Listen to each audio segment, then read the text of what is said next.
তুমি আরেকটা fish fry নাও বাবা।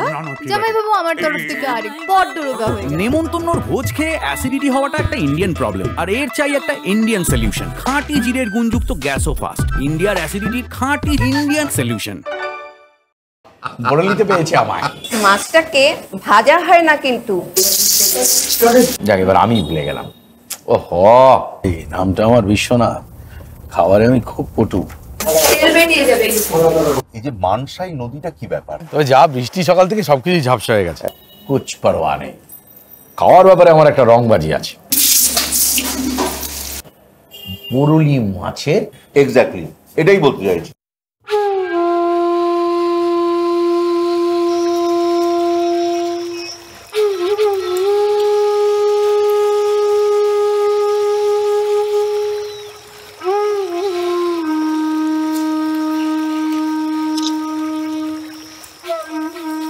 দেখো এরকম ঝাপসা। ধোঁয়াশা ঝাপসা হবে না? সকাল থেকে যা বৃষ্টি, 1 সেকেন্ডের জন্য থামছে না। দেখো কিভাবে জল জমেছে। দেখে কিন্তু দেখে, হ্যাঁ, পড়লে আবার ওদের খুব লাগবে। আমাদের পাশ দিয়ে বয়ে যাচ্ছে তোরসা নদী। না একটু ভুল ধরাই তোমাকে, এটা কিন্তু তোরসা না, এটা হচ্ছে সীসামারা। তোরসা নদী, তোরসার এই স্ট্রেচটাকে 8 কিলোমিটারের স্ট্রেচটাকে বলছে সীসামারা। আর ওপারে তো বুঝতেই পারছো কি, জলদাপাড়া ন্যাশনাল পার্ক, মানে সেখানে কত কি রয়েছে। আচ্ছা বলছি, আমার খুব ভালো লাগে, ওই ওদিকে যাও, বলছি আমার খুব ভালো লাগে একটা হচ্ছে গন্ডার দেখলে খুব ভালো। আমি খুব রাইনোর খুব ভক্ত। হ্যাঁ এখানে জলদাপাড়াতে তো রাইনো রয়েছে, বিখ্যাত বিখ্যাত।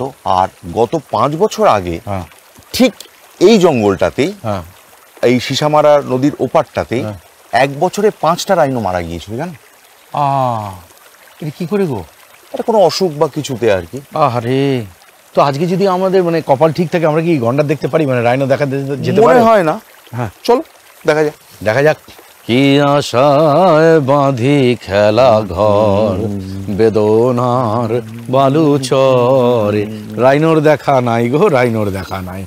কত ভেবেছিল একটু গন্ডার দেখবো। ঠিক আছে, বরলির দেখা হবে। এই ভাবছেন যে বারবার বরলি, এই কি আমরা 3 সপ্তাহ ধরে বরলি মাছটা এক হতে পারে, কিন্তু আজকে বরলির যে রন্ধন প্রণালী এবং যে স্বাদ সেটা সম্পূর্ণ আলাদা হবে। কিসের বরলি?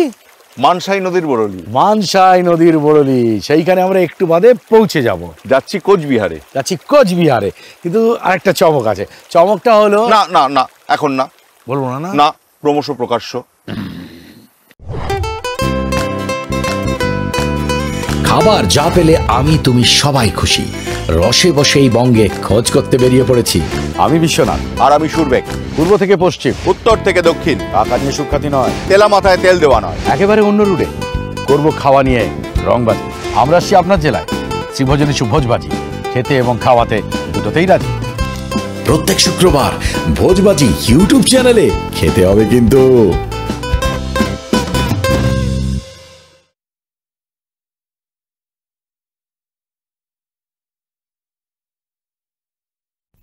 বর্ষায় প্রকৃতি নিজেকে উজাড় করে দেয়, সবুজ যেন আরো সবুজ হয়ে ওঠে, মাটির গন্ধ আরো কাছে টেনে নেয়। মনে হয় শহরের উঁচু বাড়ির চিলেকোটার ছাদের নীরবতা যেন এক জায়গায় এসে ভিড় জমিয়েছে। জলদাপাড়া রেঞ্জের এই নিজস্বতা বাহার বাহার পিছু ডাকে।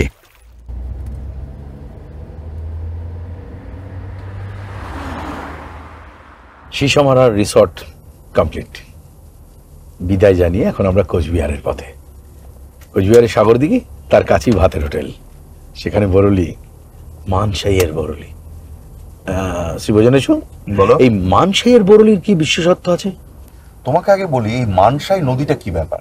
এই যে জলঢাকা নদী, যার উপর দিয়ে গতকাল আমরা এলাম, এই জলঢাকা নদী যখন কোচবিহারের মাথাভাঙায় এসে পড়ছে, তার নাম তখন হলো মানসাই।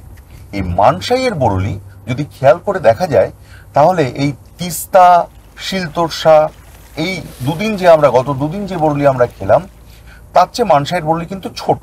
আবার ভালোভাবে খেয়াল করলে দেখা যাবে এই বরলি একটু বেশি চ্যাপ্টা। এই মানসাইয়ের বরলি তিস্তা, শিলতোরসার বরলিকে বলে বলে গোল দেবে, বুঝতে পেরেছো? তবে তোমার আজকের খাওয়াটা কিন্তু জমে যাবে। জমে না মানে? আমি বিশ্বনাথ, অন্তত কিছুতে পটনো হয়, খেতে খুব পটু। আর আমরা ভোজবাজি, খেতে এবং খাওয়াতে দুটোতেই রাজি। কোচবিহার।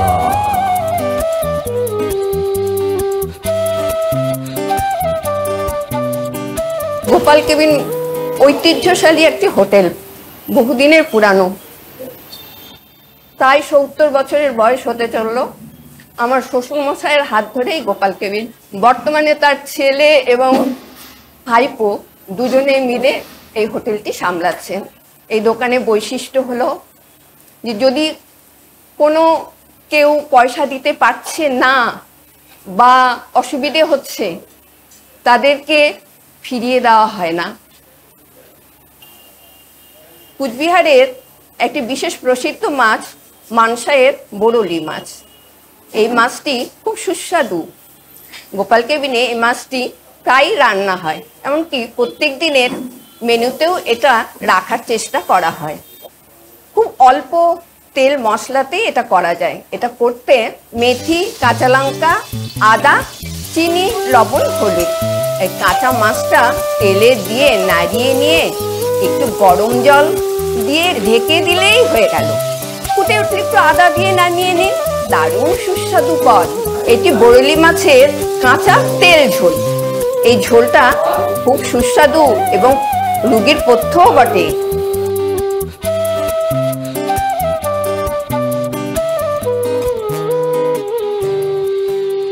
মানসাই এখন আমার পাতে, মানে মানসাইয়ের বরলি এখন আমার প্লেটে।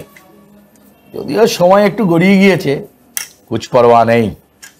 খাওয়ার ব্যাপারে আমার একটা রংবাজি আছে। তাহলে সময় নষ্ট কেন, টাকাই হাত। এই যে ঝোলটা, বরলির ঝোলটা এত সিম্পল ভাবে রান্না করা হয়েছে, এটাতেই যদি অতিরিক্ত মশলা পড়তো না তাহলে কিন্তু ওর স্বাদের 12টা হয়ে যেত।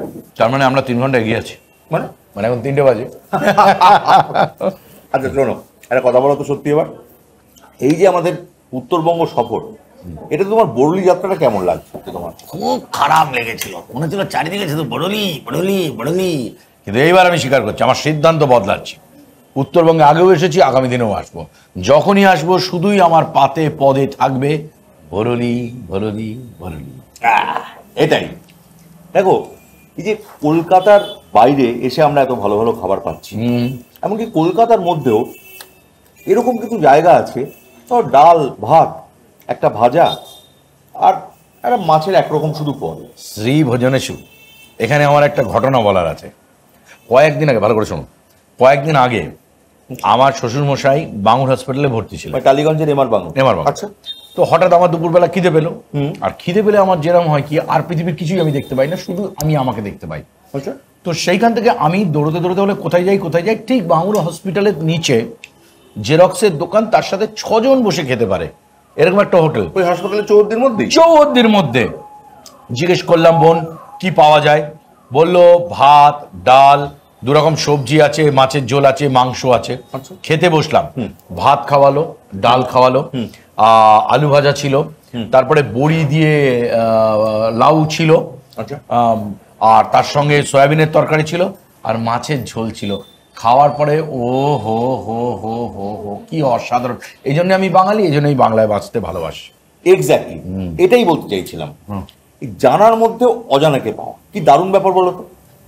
এই বাংলায় কত রসদ আছে, তাই না? কতটুকুই বা আমরা জানি। সত্যিই তাই, কত রসদ আছে। বলদি না, আমি একটু স্বল্প। আর সর্বভোগ না, আমি সর্বভোগ নই। তবে আপনি হয়তো অনেক জায়গায় যান, কোচবিহারেও আসবেন দ্রষ্টব্য স্থান দেখার জন্য। যেমন কোচবিহার রাজবাড়ি, মদনমোহন মন্দির, বানেশ্বর শিব মন্দির, তার সঙ্গে সাগর দিঘির কাছে গোপাল কেবিনের এই বরলি ফিল্ডের একবার চেখে দেখে যাবেন। এটাও কিন্তু কোচবিহারের গর্ব।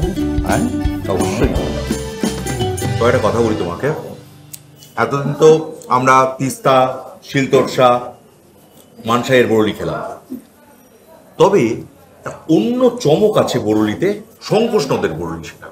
সেটা হচ্ছে কোচবিহার থেকে এই ধরো প্রায় 40 কিলোমিটার দূরে কামাখ্যাগুড়ি নামে একটা জনপদ, সেটা ভুটান সীমান্ত আর অসম সীমানা লাগোয়া একটা আলিপুরদুয়ারের ছোট্ট জনপদ। সেখানে পাওয়া যায় শঙ্কোষ নদের বরলি। সংকোচ না করে বলছি, শ্রীভোজনেশু, কবে খাওয়াচ্ছ সংকোষের বরলি? বাবুদা আছেন আমাদের এই সংস্থার কর্তা ব্যক্তি, তার হাতে কর্ণধারের হাতে তুলে দেবো। এই যে শ্রীভোজনেশুর রসে বসে রসনায়, ঠিক আছে বাবা দা। আর এই যে ভোজবাজির তরফে আপনাকে সম্মান। আমাদের বিশ্বনাথ দা এবং বিশ্বনাথ বোস, যাকে আপনারা সবসময় টিভির দুনিয়াতে পেয়ে থাকেন, তার হাত থেকে আজকে এই পুরস্কার নিয়ে আমি আপ্লুত। সকলকে আমার ধন্যবাদ জানাচ্ছি। এবং আমার যে ব্যবসা, সে ব্যবসাটা হচ্ছে বাঙালির একটা জিনিস, রসে বসে বাঙালি, এই কথাটা মনে রাখতে হয়। আর সেই জন্য মাছে ভাতে বাঙালিকে রেখেছি আজ 70 বছর ধরে, আমার পিতৃপুরুষ থেকে আমি পর্যন্ত। চাপা একটা চাপা খবর আছে, পরলিত হলো সামনের সপ্তাহে মিষ্টিমুখ করে তারপর কলকাতায় গেলাম, নিলাম টিকিট ক্যান্সেল করে, মিষ্টিমুখ করতেই হবে। তার জন্যে কামাখ্যাগুড়ি, সেখানে কালাকাঁদ আমাদের জন্য অপেক্ষা করছে, একেবারে বর্ডার লাইনে। দেখা হচ্ছে সামনের সপ্তাহে।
আমি তোমাকে একটা কথা আমি তোমাকে বলি, এটা আমার প্রশ্ন আর কি, যে তোমার এই যে মিষ্টির প্রতি এত ভালোবাসা, এটা তোমার শরীরে কোনো অসুবিধা করে না? বিশেষ করে তোমার জগতে তো ফিট থাকা খুব জরুরি।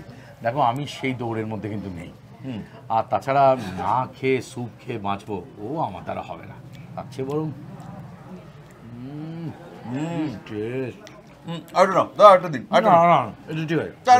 তুমি কি রোজ বাড়িতে মিষ্টি খাও নাকি? দেখো বাড়িতে তো সবসময় থাকা হয় না, তবে যদি লাঞ্চ করি আচ্ছা তাহলে শেষ পাতে একটা মিষ্টি দরকার।